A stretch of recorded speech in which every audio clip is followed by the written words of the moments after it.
Now, the last probability is the toughest one to get through and acknowledge, and that could be that you're in a toxic relationship. It hurts, it's very hurtful, it's painful to acknowledge that, but some people may not know they're in an unhealthy relationship. So I have 15 signs to determine if you're in a toxic relationship, okay? And let's go through them. And if you have any questions, you can always touch base or just think about them and write them down. So warning signs of a toxic relationship are, the first one is they or your partner are controlling and excessively jealous. If your partner can accept the thought of you not being by their side, you should rethink that relationship. A partner who insists that you're always to be close and do everything together, he or she doesn't allow you to be yourself and constantly monitor your movements and intentions, yes, that is an indication of a toxic relationship. At first, it may seem like, oh, they just want to be close to me. Or women, what we do is, oh, he just wants to be me around him. Or he wants to be around me all the time. Or he just can't get enough of me. And that works in the honeymoon stage. But if you're 8 months, 10 months, year, 2, 6, 7, 8 years, and he's still like that, or she's still like that, that's a kind of a red flag. And I want you to pay attention to that, okay? Second sign is you avoid saying what you need because there's just no point. We all need and want something from a relationship. Some of those things are love, affection, connection, sex, and appreciation.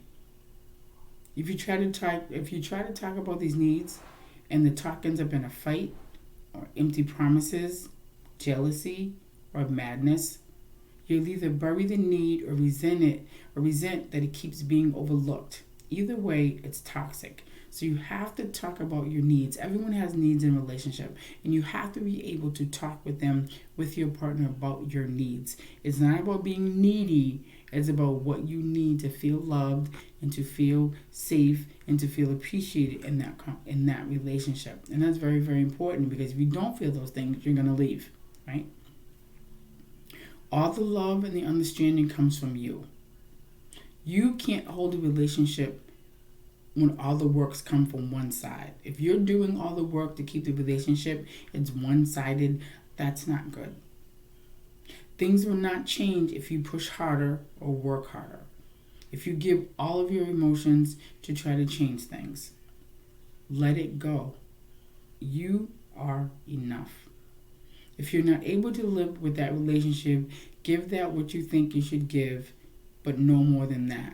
So if you're in a relationship and it's not quite 50-50, it's like 60-70, you pull back a little bit to maybe, hopefully the other person will start to give more to even out the playing field. But if you're always at 90 and they're at 50, that's not fair, and that's kind of toxic. It's not an even playing ground. You're not emotionally on the same level, and it can cause problems. 4, if you're only accepted when you say yes. In a relationship, saying what you want is equally important as saying what you don't want. A good partner will respect if you don't say yes to everything he or she says or does. If you're only accepted when you say yes, it is time to rethink that relationship and say no. And if no ends up in an argument, a door slammed, if you don't care me, you don't love me about something, that's also a little bit sign of narcissism. But that's another topic for another day. Passive-aggressive behavior. Passive-aggressive behavior is an indirect attack and a cowardly move for control. The toxicity lies in stealing your capacity to respond and for issues to be dealt with directly. The attack is subtle and often disguised as something else, such as anger, indifference, whatever, or I'm fine. Women are good for that. Like, we're always like, whatever, I'm okay. And then you blow up 20 minutes later. Manipulation, disguised as permission. I'll stay at home by myself while you go out and have fun. And the worst, a villain, disguised as a hero. You seem really tired, baby. We don't have to go out tonight. You just stay in and cook yourself some dinner. I'll have a few drinks with Savlanta and be by myself. Hey, she's been a mess since the cruise was postponed. You know the action or the behavior was designed to manipulate you or hurt you because you can't feel the scrape, but it's not obvious enough to respond to the real issue. Is it worth getting upset about? It's worth talking about. But passive aggressive behavior shuts down any possibility. So if they're like, you're like, I'm tired but I want to go out. Oh, honey, don't go out. Stay home. It's okay. Or you can go out and I stay home by myself. I'll be all right. Go out and have fun and I'll be okay. 1 or 2 times maybe, but if it's a constant thing, that's kind of a way to manipulate you to stay home because they want you to stay home. Or make you feel guilty when you do leave home and want to do the things you want to do. 6, nothing gets resolved. There are problems in every relationship, and we know that. But in a toxic relationship, every conflict ends up in an argument. Like, you can't talk about the color of a wall, what do you want for dinner, what should I wear, wear this, or where do you want to go. Everything is an issue. You can't get nothing done. There's no trust. The other person will have the capacity to deal with the issue in a way that is safe and preserves the connection. When this happens, it needs to get buried. And in a relationship, unmet needs will always feel resentment. So if you have an issue even talking about the small stuff, like I said before, you got to fight fairly. Don't accuse or cause accusations. When you're trying to communicate, try to listen to the other person and listen to their side of the story. And I know when you're hearing someone say certain things, you're like, this person is out of their mind, or it just doesn't make any sense. The things are just not clicking, coming together. Pay attention to that. If it happens a lot, stop and say, you know what? We're having an issue here. Every time we talk or every time we try to discuss something, we end up in an argument. It's not fair to you or your partner because nothing gets resolved and you never know where you stand. Stuff is just open. And you're not practicing self-care. And this is my other mantra, but today we're talking communication, but my normal mantra is self-care. You have to take care of yourself.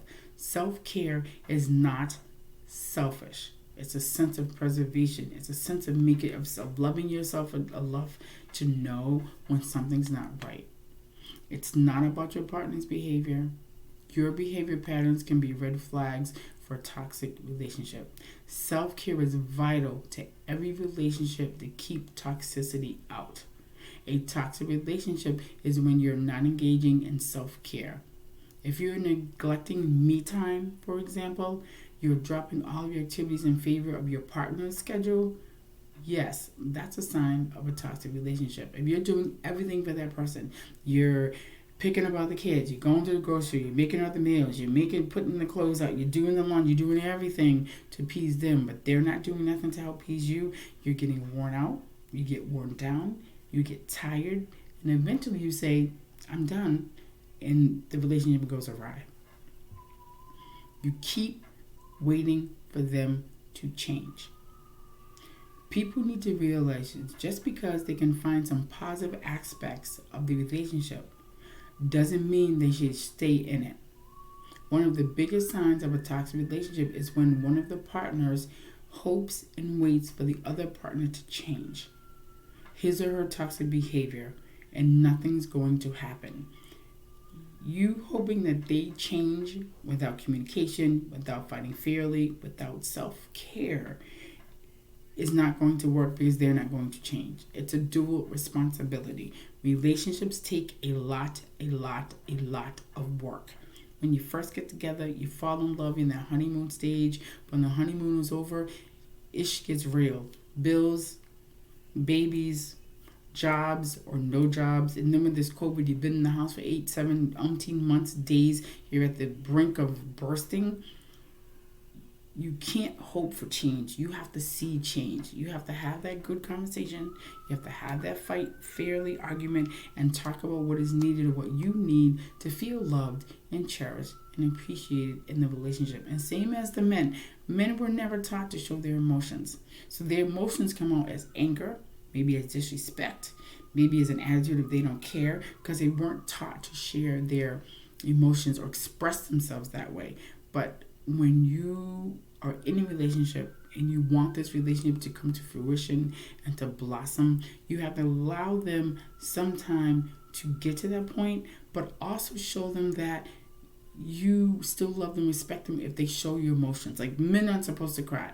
But some women, if a man cries or breaks down and becomes that vulnerable with you to cry, it changes the relationship because you're like, okay, he is human and he does care and he is trying. And then that helps you shift you off the fact that he's just being a man and not really caring. You need to feel very insecure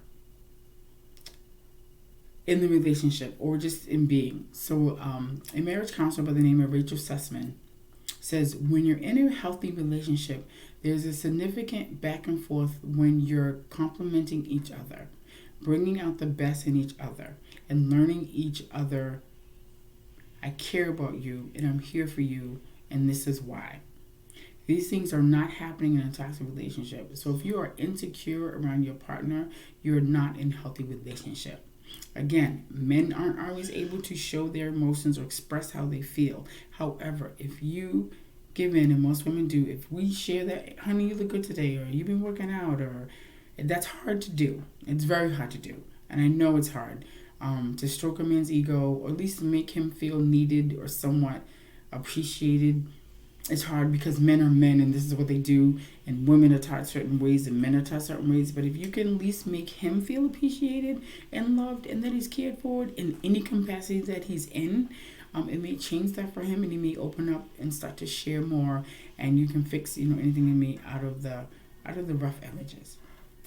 If they insult you, if your partner constantly criticizes and insults you, and you should not allow it and it shouldn't be that way. They shouldn't insult you or consciously be in your case all the time because you're not that bad. It's very, very important to set rules for yourself about the boundaries that you'll accept.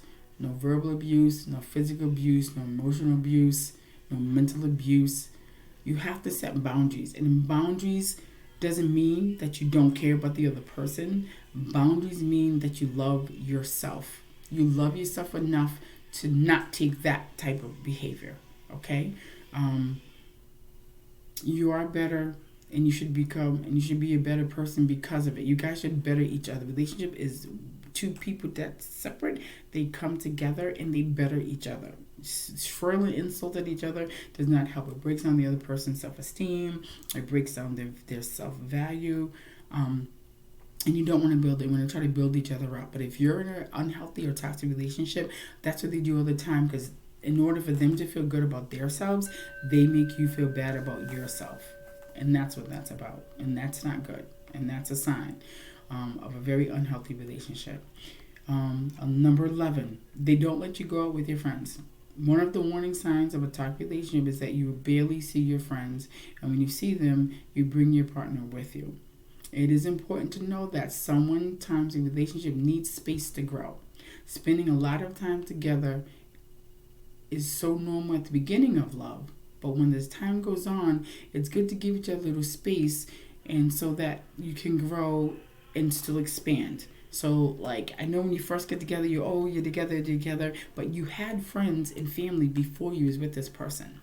And unfortunately, sometimes in your relationship, people shut those other people off.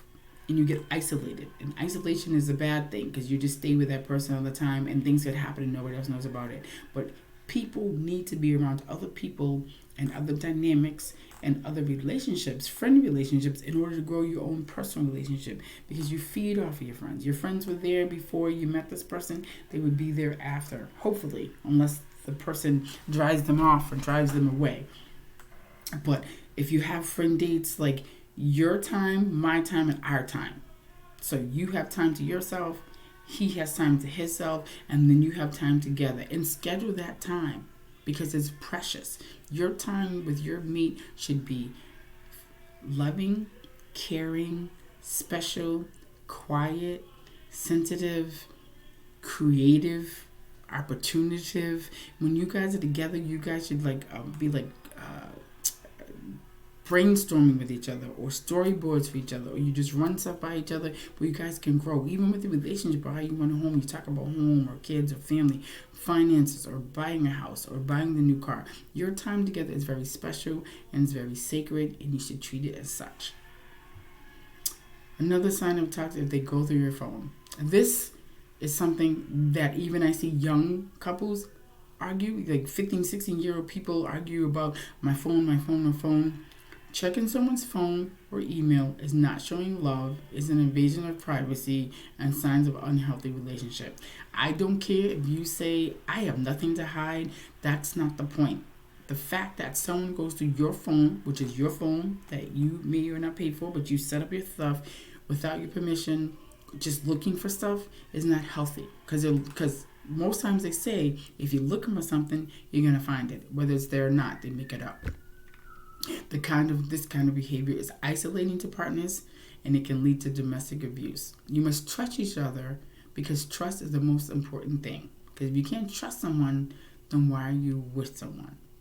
I know trust comes over time, and you have to build that healthy relationships are built on. Now, if you have a relationship, if you come to this point of trust and your phone rings and you and your partner agree, you can answer each other's phone or whatever, that's okay, because that's part of the relationship, how you grow together. But if your phone's in the room and they're answering it or going through it and being secretive, that's not healthy.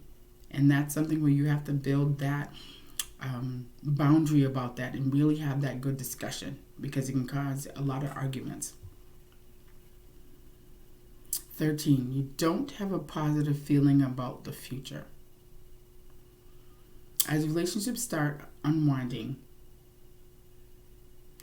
you start to get to know each other, and at some point, people talk about the future.